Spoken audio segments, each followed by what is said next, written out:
시청자 여러분 안녕하십니까? 경제의 맛 최보윤입니다. 한 주간 경제 핫 이슈의 흐름을 살펴보는 주간 경제 이야기에서는 부동산부터 금융, 일자리 이슈까지 각종 생활 경제 정보를 전해드립니다. 이번 주 화제인에서는 움직이는 종이 로봇 장난감으로 교육과 놀이를 동시에 만족시키며 주목받고 있는 스타트업 로보트리의 안상욱 대표를 만나봅니다. 이어서 글로벌 범죄 조직을 잡기 위해 힘을 합치게 된 남북한 형사와 해외파 FBI의 삼각 공조 수사를 그린 영화 공조2 인터내셔널을 이번 주 스타엔터에서 소개해드리겠습니다. 그럼 경제의 맛 지금 시작합니다.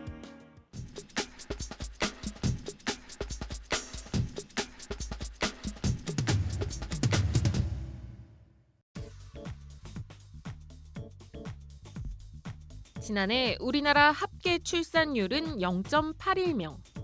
여성이 가임 기간에 아이를 한 명도 채 낳지 않는다는 뜻으로 OECD 회원국 가운데 압도적인 꼴찌입니다. 회원국 평균 1.59명의 절반 수준이고 합계 출산율이 한 명이 안 되는 곳은 우리나라가 유일하다고 하는데요. 낮은 출산율은 인구 감소로 이어졌습니다. 지난해 총인구는 5,173만 명으로 전년보다 9만 명 줄면서 대한민국 정부 수립 이후 처음으로 인구가 감소했고 나라 경제를 책임지는 생산 가능 인구는 더 빠르게 줄어들고 있습니다. 2018년 3,763만 명으로 정점을 찍은 생산 가능 인구는 이후 줄곧 감소해 지난해 3,694만 명으로 3년 만에 70만 명 가까이 줄었습니다. 감사원에 따르면 역대 정부에서 저출산, 고령화를 막기 위해 2006년부터 2020년까지 예산 380조 원을 투입했지만 오히려 저출산, 고령화는 심화되기만 했습니다. 전문가들은 인구 위기에 대한 인식 자체가 바뀌어야 한다고 조언하고 있는데요. 저출산 기조가 바뀌지 않는다면 2070년이면 생산 가능 인구 1명이 고령 인구 1명을 부양해야 해 우리 경제 시스템이 무너질 우려가 커지고 있습니다.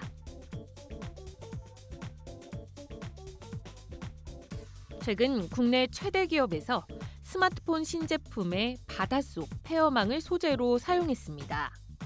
올해는 폐어망 50톤을 수거해 재활용하는 등 물량을 확대할 예정이라고 하는데요. 자동차 업계도 전기차 바닥재에 폐어망이 포함된 소재를 잇따라 적용하고 있고 국내 한 섬유기업에서는 11월부터 월 300톤 이상을 생산해 국내외 아웃도어 브랜드 등에 납품할 예정입니다. 이처럼 바다 생태계의 위협을 줄이려는 기업들의 시도가 이어지고 있지만 폐어망 확보가 고민거리라고 하는데요. 현재는 정부가 여러 해양 폐기물을 일괄적으로 수거하면 폐기물 업체에서 이를 가져가는 구조입니다. 재활용 가능 여부를 확인하고 세척하는 등 재활용을 위한 절차가 까다롭다 보니 대부분 소각되거나 매립되는 게 현실이라고 하는데요. 정부는 폐어망 재활용을 활성화하기 위해 순환 시스템을 구축하기로 했습니다. 바닷가에 집화장을 구축해 폐어망 등 재활용이 가능한 어구를 분리하고 이 물량이 실제 재활용 의지가 있는 기업으로 흘러가도록 제도적 기반을 마련할 계획인데요. 스마트폰, 의류에 이어 폐어망의 화려한 변신이 본격화되는 계기가 될지 주목되고 있습니다. 1995년부터 인터넷의 폭발적인 성장과 함께 수많은 스타트업이 우후죽순 생겨났는데요. 인터넷 기반 신기술과 서비스를 내세운 스타트업의 성장성은 높이 평가받았고 이는 고스란히 막대한 규모의 투자로 이어졌습니다. 하지만 최근엔 이런 투자 기조가 주춤하는 모양새인데요. 올해 1분기 국내 스타트업이 유치한 투자 금액은 약 2조 1,800억 원으로 처음으로 2조 원을 돌파해 시장의 기대가 높았습니다. 그러나 2분기 들어서는 투자 금액이 4.2%, 1조 8천억 원이나 감소했습니다. 분기별 투자 금액이 감소한 것은 코로나19로 직격탄을 맞았던 2020년 2분기 이후 2년 만에 처음인데요. 투자 유치가 어려워지자 스타트업들은 경영 긴축에 들어갔습니다. 이에 투자사들은 과거와 달리 기업 가치를 낮게 평가할 뿐만 아니라 매출의 지속성 여부 등을 더욱 깐깐하게 들여다보고 있는데요. 스타트업의 가치를 밀어올리던 과잉 유동성의 거품이 빠지고 있는 상황에서 수익성이 더 높은 알짜 기업에 자금이 몰리는 현상은 계속될 것으로 보여집니다.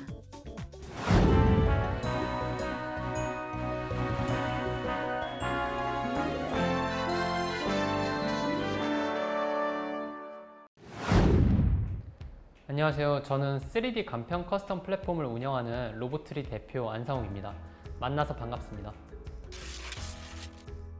최근 급격히 성장하고 있는 에듀테크 시장에서 하드웨어 로봇 교육을 보다 효율적이면서도 다양하게 접근할 수 있도록 캐릭터 페이퍼 토이를 선보인 스타트업이 등장해 화제다. 종이를 이용해 누구나 쉽고 재미있게 로봇과 친해지는 방법을 제공하는 기업 로보트리.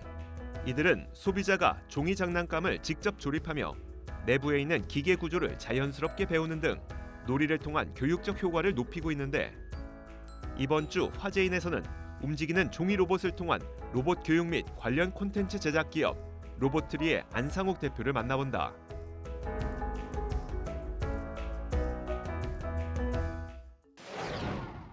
로보트리는 3D 간편 커스텀 플랫폼 파로브라는 소프트웨어와 그 다음에 아이들이 직접 조립하면서 하드웨어, 기계공학을 학습할 수 있는 종이 장난감 이렇게 두 부류를 판매를 하고 있는 상황입니다.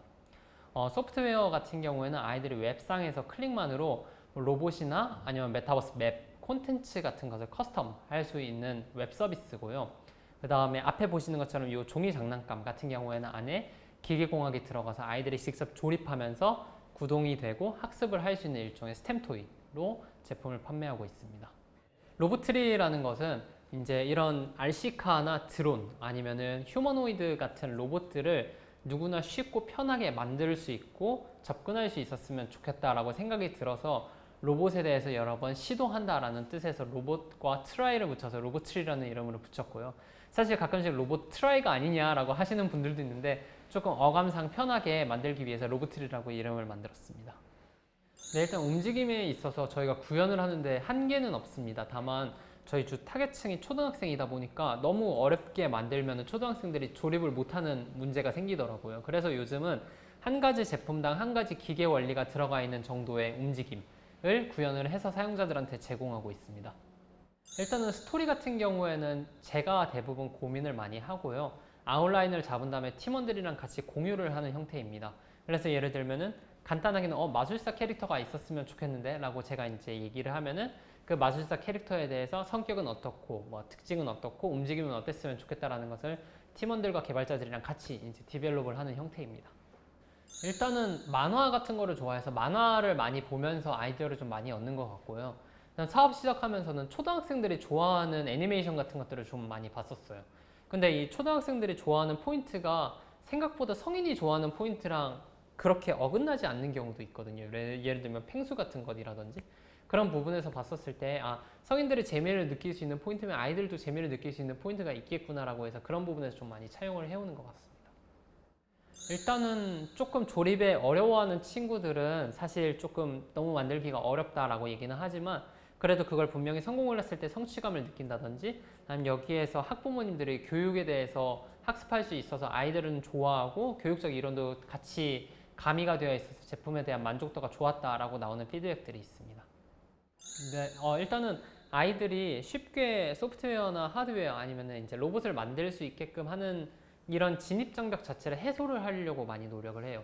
아이들도 처음에 보면 나는 이 기계 원리를 배우기 위해서 제품을 조립해야지라고 제품을 구매하기보다 와 귀엽다 근데 움직이네 신기하다라고 해서 접근을 하게 되거든요. 아이들한테 어느 만큼 교육적인 부분을 강조를 하기보다는 그냥 이런 것들을 내가 주변에서 많이 보고 친숙하게끔 접근해서 그런 이제 소프트웨어나 하드웨어에 대한 관심을 만들어주는 것을 저희는 목표로 잡고 있습니다. 일단은 정말 쉽게 만들 수 있다는 게 장점인 것 같아요. 예를 들면 이런 자동차 모양 같은 경우에 초등학생 기준으로 만드는데 10분이 넘어가지가 않아요.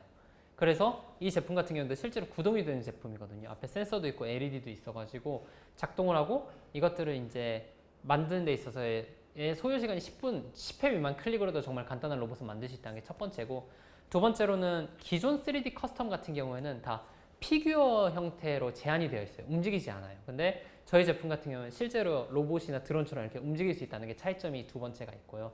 세 번째로는 이런 자동차들을 아까 전에 얘기했던 로블록스나 마인크래프트에 업로드한 다음에 게임처럼 플레이를 할 수 있다는 거죠. 예를 들면 뭐 자동차 경주 게임이면은 내가 그 자동차들을 고르는 게 아니라 내가 만든 자동차로 이제 경주를 할 수 있는 그런 이제 차별성을 가지고 있습니다.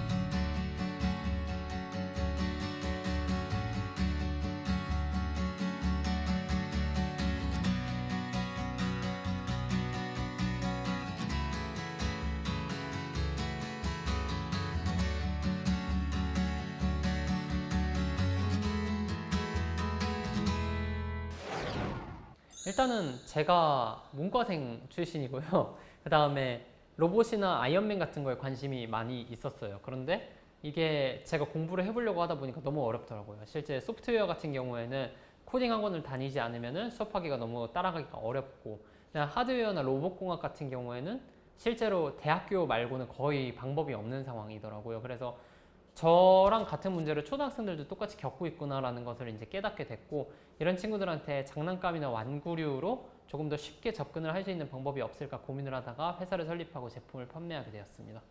일단은 저희 팀 같은 경우에는 정말 최대한 빠르게 시도를 하고 최대한 많이 실패를 하자라는 것을 컨셉으로 잡고 있는 팀이에요. 그래서 이제 소위 스타트업계에서는 프로덕트 마켓 핏을 맞춘다라는 단어들을 많이 사용을 하는데, 최대한 라이트하고 이제 간편한 프로토타입 이전에 정말 그 프리토타입이라고 이제 제품이 나오기도 전에 이제 정말 간단하게 사람들에 대한 수요 조사와 니즈가 있는지에 대해서 빠르게 체크하고 그 가설 검증에 대해서 사이클을 일주일, 2주일 내로 계속 돌려보려고 생각을 하고 있어요.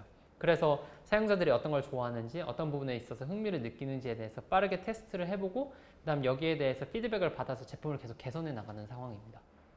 일단은 처음에 저희가 이 종이 장난감을 판매를 했었을 때 종이 장난감에 대한 재구매율도 높았고, 그 다음에 수요도 있다는 것은 깨달았었지만, 이 종이 장난감 자체가 시장 규모가 그렇게 큰 제품들은 아니더라고요. 그래서 실질적으로 사용자들이 어떤 부분에 있어서 불편함을 좀 느낄까라고 생각을 했었는데, 이 부분에서 로블록스나 마인크래프트 같은 데서 맵을 만드는 거를 전 되게 좋아하거든요. 근데 이게 로블록스는 정말 어렵더라고요. 그래서 이거를 나도 못하는데 초등학생들이 어떻게 하지? 라고 고민을 하다가 초등학생들도 만들 수 있는 이런 로봇이나 아니면 맵, 오브젝트들을 만들 수 있는 간편한 정말 커스텀 플랫폼을 만들어 보자.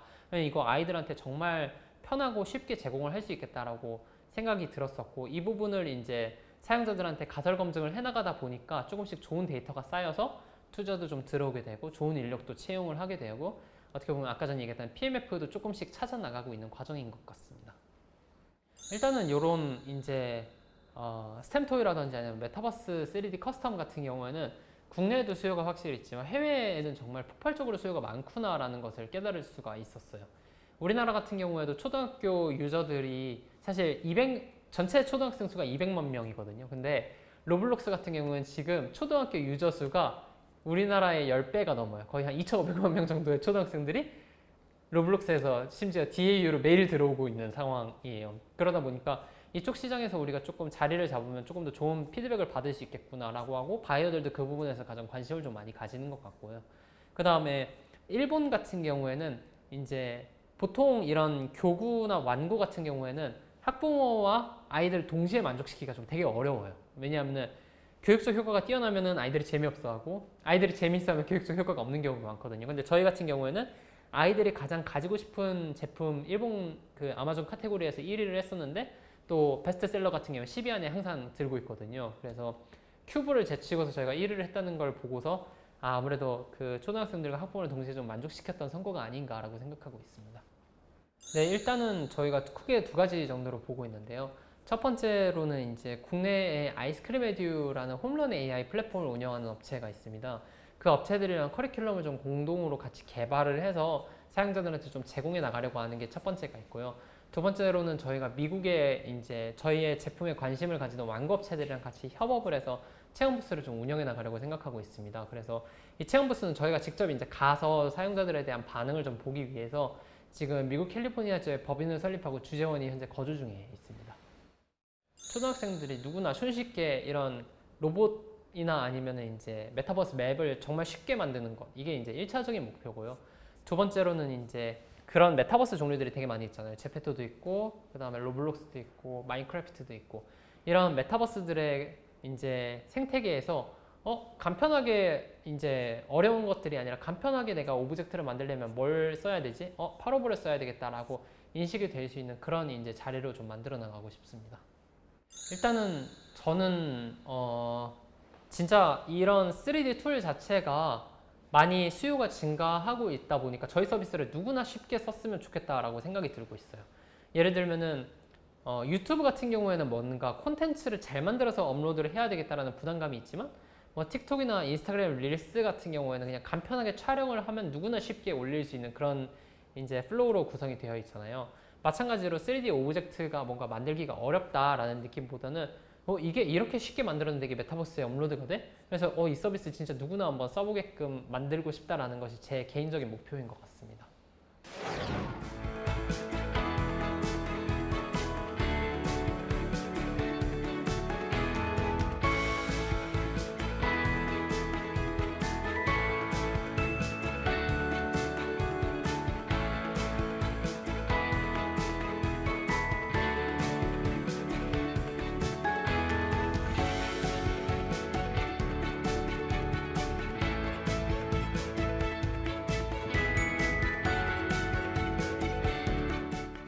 이 파로브 서비스를 통해서 아이들이 상상하는 어떤 3D 모델이나 3D 데이터를 정말 현실로 손쉽게 만들 수 있고 그걸 메타버스에 업로드할 수 있고 실물로 구매할 수 있는 이런 디지털 트윈 이제 3D 간편 커스텀 플랫폼으로 확장해 나가도록 하겠습니다. 많은 응원 부탁드립니다. 감사합니다.